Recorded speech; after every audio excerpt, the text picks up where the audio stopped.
গতকাল 15ই June 2026 CGO কমপ্লেক্সে শিক্ষক নিয়োগ দুর্নীতি মামলায় অভিষেক বন্দ্যোপাধ্যায়কে 11 ঘণ্টা ম্যারাথন জেরা করেছে ইডি।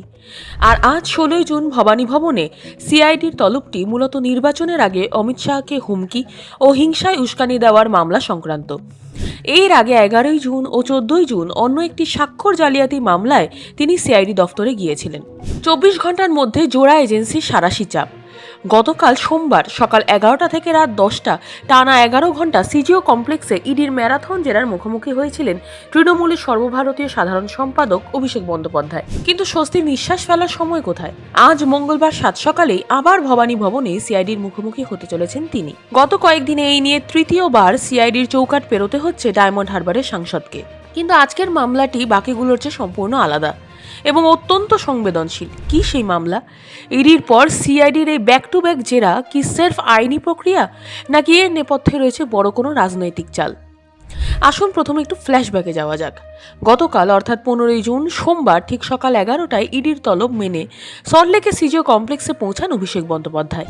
মামলাটি ছিল পশ্চিমবঙ্গের বহু চর্চিত প্রাথমিক শিক্ষা নিয়োগ দুর্নীতি মামলা। তদন্তকারী অফিসারদের সূত্রের খবর, নিয়োগ দুর্নীতির টাকা কোন কোন অ্যাকাউন্টে গেছে অর্থাৎ মানি ট্রেল এবং ফরেন্সিক রিপোর্টে উঠে আসা কিছু ডিজিটাল নথির অসঙ্গতি নিয়েই মূলত জেরা করা হয় তাকে। টানা 11 ঘণ্টার ম্যারাথন জেরা শেষে রাত 10টা নাগাদ যখন তিনি বাইরে আসেন, তখন তিনি স্পষ্ট জানান যে অফিসারদের সমস্ত প্রশ্নের উত্তর দেওয়ার চেষ্টা করেছেন তিনি।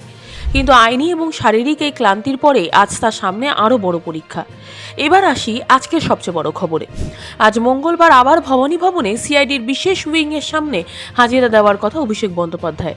অনেকেই ভাবছেন গত 11 এবং 14ই জুন তো তিনি স্বাক্ষর জালিয়াতি মামলায় সিআইডির মুখোমুখি হয়েছিলেন, তাহলে আজকের মামলাটি কি? আপনাদের জানিয়ে রাখি, আজ সম্পূর্ণ একটি ভিন্ন মামলায় তাকে নোটিশ পাঠানো হয়েছে। অভিযোগ, সদ্য সমাপ্ত বিধানসভা নির্বাচনের আগে একটি জনসভা থেকে কেন্দ্রীয় স্বরাষ্ট্রমন্ত্রী অমিত শাহকে উদ্দেশ্য করে বিতর্কিত মন্ত্র এবং হিংসায় উস্কানি দেওয়ার অভিযোগ উঠেছিল তার বিরুদ্ধে। গত 12ই জুন সিআইডি অফিসাররা এই মামলায় তাকে নোটিশ ধরান। আর সবচেয়ে বড় বিষয় হলো, এই নির্দিষ্ট মামলায় কিন্তু আপাতত কলকাতা হাইকোর্টের কোনো রক্ষা কবচ বা কোয়ার্সিভ অ্যাকশনের উপর নিষেধাজ্ঞা নেই অভিষেকের উপর। ফলে আজকের জেরা আইনি দিক থেকে অত্যন্ত গুরুত্বপূর্ণ হতে চলেছে। স্বভাবতই 24 ঘণ্টার ব্যবধানে একদিকে কেন্দ্রীয় সংস্থা ইডি এবং অন্যদিকে রাজ্য পুলিশের সিআইডি, এই জোড়া সক্রিয়তা নিয়ে বাংলার রাজনীতির পারদ এখন ফুটছে। তৃণমূলের দাবি, অভিষেক বন্দ্যোপাধ্যায়কে রাজনৈতিকভাবে কোণঠাসা করতেই এই পরপর সমন পাঠানো হচ্ছে। বিশেষ করে গত কয়েকদিনে তার বাড়িতে যেভাবে তল্লাশি চালানো হয়েছে বা তার আত্মসহায়ককে খোঁজা হচ্ছে, তা রাজনৈতিক উদ্দেশ্য প্রণোদিত। পাল্টা বিরোধীদের দাবি, আইন সবার জন্য সমান।